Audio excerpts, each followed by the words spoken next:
사사기 16장 1절에서 3절까지 말씀입니다. 삼손이 가사에 가서 거기서 한 기생을 보고 그에게로 들어갔더니 가사 사람들에게 삼손이 왔다고 알려지매 그들이 곧 그를 애워싸고 밤새도록 성문에 매복하고 밤새도록 조용히 하며 이르기를 새벽이 되거든 그를 죽이리라 하였더라. 삼손이 밤중까지 누워있다가 그 밤중에 일어나 성 문짝들과 두 문설주와 문빗장을 빼어가지고 그것을 모두 어깨에 메고 헤브론 앞산 꼭대기로 가니라. 아멘. 두 번째 말씀입니다. 마태복음 16장 18절 말씀입니다. 또 내가 네게 이르노니 너는 베드로라. 내가 이 반석 위에 내 교회를 세우리니 음부의 권세가 이기지 못하리라. 아멘. 오늘 우리는 이 사사기 말씀을 읽었고, 그리고 이 사사기 중에서도 이 삼손이라는 사사의 그런 관련된 말씀을 우리가 읽었습니다. 이 삼손은 너무나 유명한 사사입니다. 또 그만큼 별로 이미지가 별로 좋지 않은 그러한 사사이기도 합니다. 보통 이미지가 좋지 않은 이유 중에 하나는 흔히 이제 우리의 고정관념 속에 삼손은 여자를 좋아하고 그래서 여자 때문에 자신의 삶을, 인생을 망친 그런 사람처럼 여겨져 있기 때문입니다. 반면에 히브리서 11장에 보면 이 삼손을 믿음의 사람으로 칭하고 있습니다. 우리는 별로 안 좋게 생각을 하는데 오히려 성경은 이 삼손을 믿음의 사람으로 이야기를 한다는 것입니다. 그리고 실제로 성경을 보면 이 삼손은 우리가 생각하는 것 이상으로 성경에서 아주 중요한 인물이기도 합니다. 특히 삼손은 이스라엘 역사 속에서도 정말로 중요한 사사 중에 하나입니다. 왜냐하면 하나님께서 삼손을 통해서 구원을 시작하시기 때문입니다. 사사시대 마지막에 이르러 이스라엘은 블레셋의 지배를 받게 됩니다. 그런데 전에 제가 오예배 설교 시간에 말씀드린 적이 있는데 이 블레셋은 사실 애국과 같은 민족입니다. 즉 사사시대의 끝에 이스라엘은 이 블레셋의 지배를 받음으로 인해서 다시금 애굽 생활로, 애굽의 지배를 받는 그러한 생활로 되돌아가 버린 것입니다. 그런데 문제는 이스라엘 백성들이 이 블레셋의 지배를 당연하게 여기는 것입니다. 이것을 잘 보여주는 것이 바로 사사기 15장입니다. 사사기 15장 9절에서 13절 말씀을 보시면 유다 사람들이 이 삼손을 포박해가지고 블레셋에게 넘겨주는 장면이 나옵니다. 왜 삼손을 블레셋에게 넘겨주냐면 우리가 블레셋의 지배를 지금 받고 있는 것이 당연한 것인데 왜 괜히 네가 문제를 일으켜가지고 우리를 괴롭게 하느냐. 그래서 삼손을 포박해서 블레셋에게 넘겨줍니다. 지금 하나님이 세우신 사사는 자기 홀로 외롭게 원수와 싸우고 있는데 도리어 유다 지파 사람들은 그 삼손, 하나님이 세우신 사사를 원수인 블레셋에게 넘겨주는 상황인 것입니다. 이런 시대에 하나님께서 이스라엘을 구원하시기 위해서 세우신 사사가 바로 삼손입니다. 사사기 13장 5절은 하나님께서 삼손을 통해 블레셋 사람의 손에서 이스라엘을 구원하기 시작하셨다라고 하셨습니다. 즉 하나님께서는 블레셋의 지배를 당연하게 여기기 시작한 이스라엘에게 이 삼손이라는 사사를 보내주셔서 다시금 블레셋과 이스라엘을 원수가 되게 하시는 것입니다. 그래서 다시 블레셋과 싸우도록 하신 것입니다. 이때 시작된 싸움이 나중에 이 다윗에게서 완성이 됩니다. 다윗이 블레셋을 나중에 완전히 정복을 합니다. 그러니까 이 블레셋을 정복하는 하나님의 원수인 이 블레셋과 싸우기 시작해서 나중에 블레셋을 완전히 정복하는 이 원수와의 싸움, 이 구원의 역사에, 이 하나님께서 일으키신 구원의 역사의 시작이 바로 삼손이라는 것입니다. 특별히 오늘 본문은 이 구원이 어떻게 이루어질 것인지를 잘 보여주는 본문입니다. 아주 짧은 본문이지만 블레셋에게서 이스라엘을 구원하시는 하나님의 뜻이 잘 나타나 있습니다. 따라서 오늘 이 짧은 본문을 통해서 하나님께서 한 구원자를 통해 하나님의 백성을 어떻게 구원하셨는지를 살펴보도록 하겠습니다. 먼저 삼손이 가사의 성문을 취한 것의 의미에 대해서 살펴보겠습니다. 오늘 본문 1절을 보시면 삼손이 가사에 가서 한 기생을 보고 그에게로 들어갔다라고 되어 있습니다. 이런 말씀 때문에 이 삼손에 대한 이미지가 안 좋은 것이 사실입니다. 하지만 본문에 나오는 이 기생이라는 단어가 무조건 창녀를 의미하지는 않습니다. 실제로 몸 파는 창녀일 수도 있지만 그냥 술집 종업원처럼 술 시중을 드는 여자일 수도 있습니다. 하지만 어떤 여자였든지 간에 삼손이 이방 여인을 보고 들어간 것은 분명 잘못입니다. 하지만 성경은 이 일에 초점을 맞추고 있지 않습니다. 성경이 초점을 맞추는 것은 바로 그 다음에 일어난 사건입니다. 삼손이 기생에게 들어간 것은 잘못이지만 하나님은 이 일을 통해서도 하나님의 구원을 이루시는 것입니다. 2절을 보시면 삼손이 가사에 들어갔다라는 소문이 이 가사 사람들에게 알려졌습니다. 이 가사라는 도시는 블레셋의 가장 대표적인 5도시 중에 하나입니다. 그런데 거기에 이 삼손이 왔다라고 하니까 이 가사 사람들이 성문에 밤새도록 매복하고 있었던 것입니다. 그래서 이 새벽이 되면 이 삼손을 죽이기 위해서 이렇게 매복을 했던 것입니다. 그런데 갑자기 삼손이 밤중에 일어나서 성 문짝들과 두 문설주와 문빗장을 빼서 성을 나가버린 것입니다. 성도 여러분, 가사 성읍은 이 블레셋에서 가장 큰 성읍 중에 하나입니다. 그런 성읍의 성문을 빼간다라는 것은 힘센 사람 여러 명이 붙는다고 해도 사실 불가능한 것입니다. 게다가 당시에는 전쟁이 많았기 때문에 이 성문을 아주 두껍고 크게 지었습니다. 무게도 엄청 무거웠을 것입니다. 그런데 그런 성문을 삼손 혼자 문빗장과 문설주와 문빗장까지 빼고 이 가사를 나가버린 것입니다. 중요한 것은 삼손의 이 다음 행동입니다. 삼손은 성문을 빼버린 것에서 그친 것이 아니라 그 모든 성문을 어깨에 메고 헤브론 앞산 꼭대기까지 갔습니다. 가사에서 헤브론까지 거리는 70km가 넘는 거리입니다. 100m, 200m도 가기 힘들 건데 70km가 넘는 거리를 이 성문을 메고 삼손이 가게 됩니다. 그리고 그 마지막 독차점은 바로 헤브론 앞에 있는 산 꼭대기였습니다. 성도 여러분, 이 본문은 삼손의 괴력이 어느 정도인지를 잘 보여주는 본문이라고도 할 수가 있습니다. 아, 정말 대단하다. 삼손이 정말로 이렇게 괴력이 장난이 아니었구나라는 것을 알 수가 있습니다. 하지만 중요한 것은 삼손의 괴력이 이 정도다가 아니라 삼손이 이런 일을 한 것의 의미입니다. 그 의미를 알기 위해서는 먼저 성문이 어떤 의미를 가지고 있는지를 알아야 합니다. 1차적으로 성문이라는 것은 그 성을 적에게서 방어하는 기능을 가지고 있습니다. 옛날 사극을 보시면 이렇게 전쟁이 일어나면 제일 먼저 이렇게 성문을 걸어 잠궈버리죠. 성문을 걸어 잠궈버리고 필사적으로 이 성문이 열리지 않도록 하기 위해서 필사적으로 방어를 하는 것을 볼 수가 있습니다. 그리고 반면에 적들은 온갖 무기를 동원해가지고 그 성문을 열려고 합니다. 즉 전쟁에서 승패를 좌우하는 것은 이 성문이 열리느냐 아니면 성문을 열지 못하게 막느냐 거기에 달려있다고 할 수가 있습니다. 성문이 열렸다라는 것은 곧 전투에서 졌다는 것이고 성문을 열었다라는 것은 전투에서 승리했다라는 것입니다. 그리고 성경에서 이 성문이라는 것은 재판의 자리이기도 합니다. 보통 한국 사람들은 전통적으로 그렇지 않았기 때문에 이 성문이 재판의 자리다라고 하면 조금 생소할 수가 있습니다. 하지만 성경에 보면 분명 성문이 재판의 자리고 또 권위의 자리입니다. 이 권세의 자리입니다. 그래서 성문에서 이렇게 판단을 하고 성문에서 재판을 하죠. 그래서 때때로 성문이라는 것은 이 권세를 의미하기도 하는 것입니다. 그렇기 때문에 삼손이 가사의 성문을 취했다라는 것은 이스라엘의 원수 블레셋의 권세를 빼앗았고 그래서 블레셋은 결국 이스라엘에게 무너지게 될 것이라는 것을 의미하는 것입니다. 즉 하나님께서 이스라엘을 위해서 이 삼손으로 하여금 원수의 성문을 얻게 하신 것입니다. 그리고 이것은 창세기에서 이미 약속된 말씀이기도 했습니다. 창세기 22장 17절에서 하나님은 아브라함에게 이렇게 약속을 하셨습니다.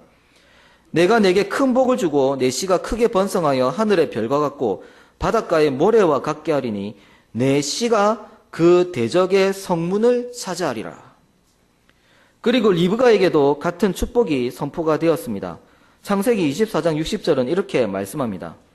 리브가에게 축복하여 이르되 우리 누이여 너는 천만인의 어머니가 될지어다. 내 씨로 그 원수의 성문을 얻게 할지어다. 하나님은 바로 삼손을 통해서 이 약속을 이루신 것입니다. 하나님께서 이스라엘을 위해서 세우신 구원자 삼손이 바로 이스라엘의 원수였던 그 블레셋의 성문을 얻은 것입니다. 그리고 삼손은 이 성문을 헤브론 앞산 꼭대기로 가지고 갑니다. 성도 여러분, 헤브론이라는 도시는 유다 지파의 가장 큰 그리고 가장 중심되는 도성입니다. 당시 블레셋에게 직접 지배를 당하고 또 삼손을 블레셋에게 넘겨준 지파가 바로 유다 지파였습니다.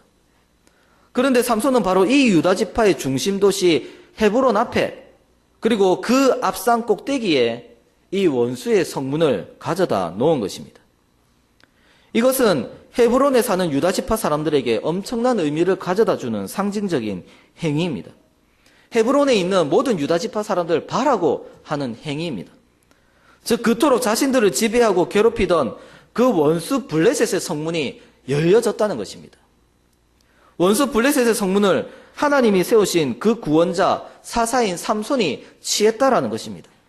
그렇기 때문에 이제 유다 지파가 가서 그 성읍을 정복하기만 하면 된다는 것입니다.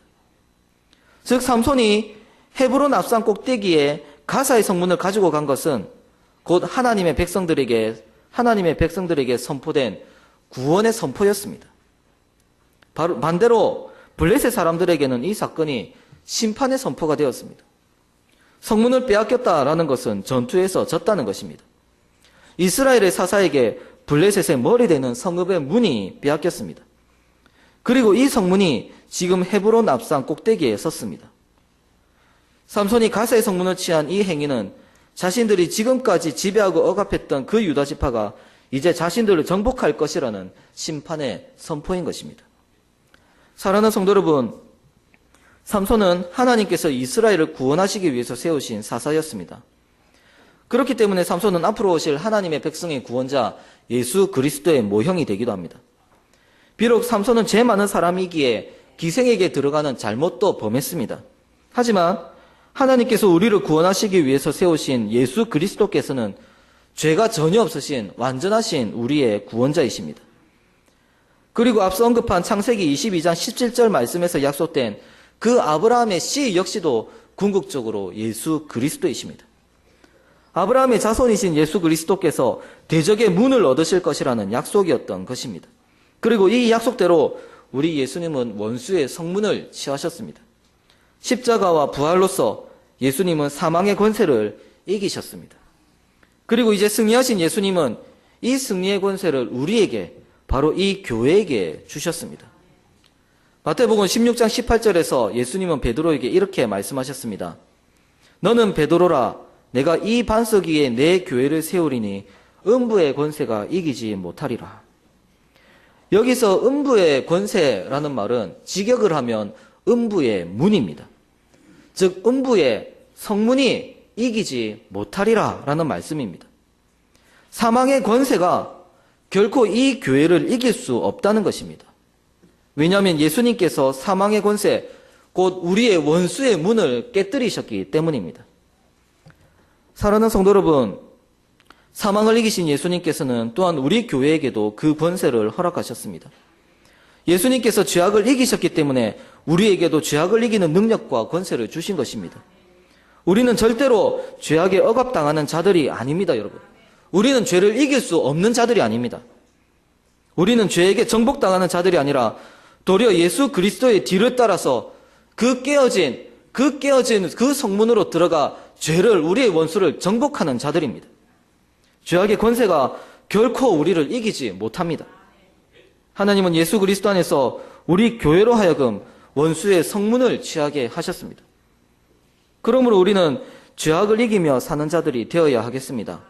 적당히 죄와 타협하면서 사는 모습은 블레셋의 지배를 당연하게 여기면서 살았던 그 어리석은 유다 지파의 모습과 같습니다. 우리는 절대로 그런 불신앙의 삶을 살아서는 안 됩니다. 예수님이 이미 원수, 그 죄악의 성문을 활짝 여셨는데 우리는 그냥 들어가서 그 성을 정복하면 되는데 우리가 그것에서 머뭇머뭇하고 그것을 회피하면 안 되는 것입니다. 이미 죄악은 우리에게 졌습니다. 그런데 우리는 너무나 자주 죄악에게 집니다. 도리어 죄를 겁내고 죄와 타협하고 심지어 죄를 즐기기도 하는 것이 우리의 모습입니다. 하지만 하나님은 오늘 말씀을 통해서 다시금 죄를 이기면서 살 것을 요구하십니다. 이미 원수의 성문이 깨어진 것을 우리에게 보여주십니다. 하나님이 세우신 구원자 예수 그리스도께서 이미 원수의 성문을 취하셨습니다. 그러므로 우리는 죄악과 싸워 승리하는 삶을 살아야 하겠습니다. 예수 그리스도의 뒤를 따라서 그 성으로 들어가 정복하는 삶을 살아야 하는 것입니다. 둘째로, 그렇다면 교회는 어떻게 원수에게서 승리하는가입니다. 오늘 두 번째 읽은 본문인 마태복음 16장 18절 말씀에서 이 질문에 대한 답을 얻을 수가 있습니다. 우리 18절 말씀을 다시 한번 보도록 하겠습니다. 그때 예수님께서 베드로에게 이렇게 말씀하십니다. 너는 베드로라, 내가 이 반석 위에 내 교회를 세우리니 음부의 권세가 이기지 못하리라. 여기서 중요한 것은 바로 반석이라는 표현입니다. 예수님께서 음부의 권세가 교회를 이기지 못할 것이라고 말씀하셨는데 왜 이기지 못하느냐? 바로 이 교회가 반석 위에 세워졌기 때문입니다. 과거 로마 교회에서는 이 로마 교황의 권세를 정당화하기 위해서 이 반석을 베드로라고 보았습니다. 예수님은 베드로 위에 교회를 세우셨다는 것입니다. 그래서 이 베드로 위에 교회를 세우시는데 이 베드로가 초대 로마 교황이 되었다라는 것이죠. 그래서 이 약속이 베드로의 후계자인 로마 교황들을 통해서 계승되고 있기 때문에 교회의 반석은 로마 바티칸에 있는 로마 교황이라는 것입니다. 지금도 천주교회는 이 교리를 고수하고 있습니다. 사실 천주교는 이 교리를 절대 포기를 못합니다. 왜냐하면 이것을 포기하면 자신들이 무너지기 때문입니다. 하지만 우리 종교개혁의 선배들은 로마 교회의 주장을 거부했습니다. 그렇다면 여기서 이 반석은 무엇이냐? 바로 16절에 나오는 베드로의 신앙 고백이라는 것입니다. 주는 그리스도시요 살아계신 하나님의 아들이시니다. 예수님은 바로 이 신앙 고백 위에 예수님의 교회를 세우시겠다라고 말씀하셨다는 것입니다. 우리는 종교개혁의 후예로서 종교개혁자들의 이 해석이 상당한 근거를 가지고 있다고 믿습니다. 예수님은 분명 올바른 신앙 고백 위에 당신의 교회를 세우셨습니다. 그렇기 때문에 이 반석은 분명 베드로의 바른 신앙 고백입니다. 그렇다면 우리는 교회가 음부의 권세를 이기는 한 방편을 알 수가 있습니다. 그것은 바로 올바른 신앙 고백입니다. 교회는 올바르고 성경적인 신앙 고백을 통해서 원수와 싸워 이기는 것입니다. 성도 여러분, 원수 사탄은 결코 우리 교회를 가만히 놔두지 않는다라는 것을 알아야 합니다. 어떻게 해서든 이 교회를 무너뜨리려고 발악하는 것이 바로 원수 마귀입니다. 사탄이 교회를 무너뜨리려는 가장 큰 방법이 바로 교회의 신앙 고백을 무너뜨리는 것입니다. 교회가 삼위 하나님에 대해서 잘못된 고백을 하게 하는 것, 이것이 원수 마귀의 공격인 것입니다. 실제로 교회사에서 거짓된 신앙 고백이 많이 들어왔습니다. 이런 거짓된 신앙 고백이 교회를 침범하여서 교회를 무너뜨리려고 할 때마다 교회는 바른 신앙 고백을 함으로써 원수를 물리쳐 왔습니다. 즉 교회는 바른 신앙 고백을 통해서 음부의 권세를 이겨왔던 것입니다. 더 나아가 이 신앙 고백은 바른 말씀을 통해 고백되는 것입니다. 사실 이 본문의 반석은 엄밀히 말하면 베드로가 맞습니다. 베드로가 맞습니다. 베드로가 맞긴 맞는데 베드로라는 한 인간 위에 이 교회를 세우신 것이 아니라 베드로라는 그 사도를 통해서 선포된 말씀, 즉 예수 그리스도의 복음 위에 교회를 세우신다는 의미입니다. 즉 예수님은 예수 그리스도의 복음, 하나님의 말씀 위에 이 교회를 세우신 것입니다. 그렇다면 교회는 바른 말씀의 선포를 통해서 음부의 권세를 이겨나간다고 볼 수가 있습니다. 이 강단에서 바른 말씀이 선포되고 성도들은 말씀에 순종함으로써 원수 마귀의 공격을 이겨내는 것입니다. 그렇기 때문에 사탄이 이 교회에서 제일 먼저 공격하는 것도 바로 이 강단입니다. 이 강단을 공격해서 바른 말씀이 선포되지 못하게 하고 또 사람을 즐겁게 해주는 거짓된 복음들이 선포되게 함으로써 이 교회를 말씀의 반석이 아닌 머리 위에 세운 집으로 만들려고 하는 것입니다. 성도 여러분, 사실 여러분 귀에 듣기 좋은 말씀이라고 무조건 바른 말씀이라고 할 수는 없습니다. 듣기 좋은 말씀 중에 성경적이지 않은 말씀도 있는 것입니다. 그렇기 때문에 나를 기분 좋게 해주고 내 귀에 듣기 좋은 말씀을 바라는 것이 아니라 우리는 항상 바르고 성경적인 말씀을 사모해야 합니다. 그래서 그 말씀이 우리 교회 강단에서 끊임없이 선포되도록 기도해야 합니다. 그리고 성경적인 복음이 선포되었다면 그것을 듣고 아멘하고 끝내는 것이 아니라 우리의 삶에서 그 말씀에 순종의 열매를 맺어야 합니다. 말씀을 듣는 것은 순종을 포함하는 것입니다. 바른 말씀이 선포되고 그 말씀에 순종하는 삶을 살 때 우리 교회는 음부의 권세를 이기는 참된 그리스도의 교회가 되는 것입니다. 말씀을 맺겠습니다. 사랑하는 성도 여러분, 하나님께서 우리를 위해서 세우신 구원자 예수 그리스도께서는 십자가와 부활을 통해서 원수를 이기시고 원수의 성문을 취하셨습니다. 그리고 이 강단에서 승리의 복음을 선포하심으로써 음부의 권세가 이 교회를 이기지 못함을 보이시고 약속하셨습니다. 그러므로 우리는 음부의 권세를 이기는 자들이 되어야 합니다. 원수 사탄의 모든 괴계를 물리치고 죄악과 싸워 이기는 참된 교회, 참된 성도가 되어야 합니다. 이러한 승리의 비결은 바로 말씀의 반석 위에 굳게 서는 것입니다. 말씀의 반석 위에서 그 말씀에 순종하고 그 말씀에 근거한 바른 신앙 고백을 통해서 우리는 원수에게서 승리할 수 있습니다. 이 교회에서 말씀이 무너진다면 인간적으로는 참 좋은 모임이 될 수 있을지 모르겠지만 그리스도의 참된 교회는 결코 될 수가 없습니다. 따라서 우리는 우리 부산개금교회에서 참된 말씀이 끊임없이 선포되기를 기도해야 합니다.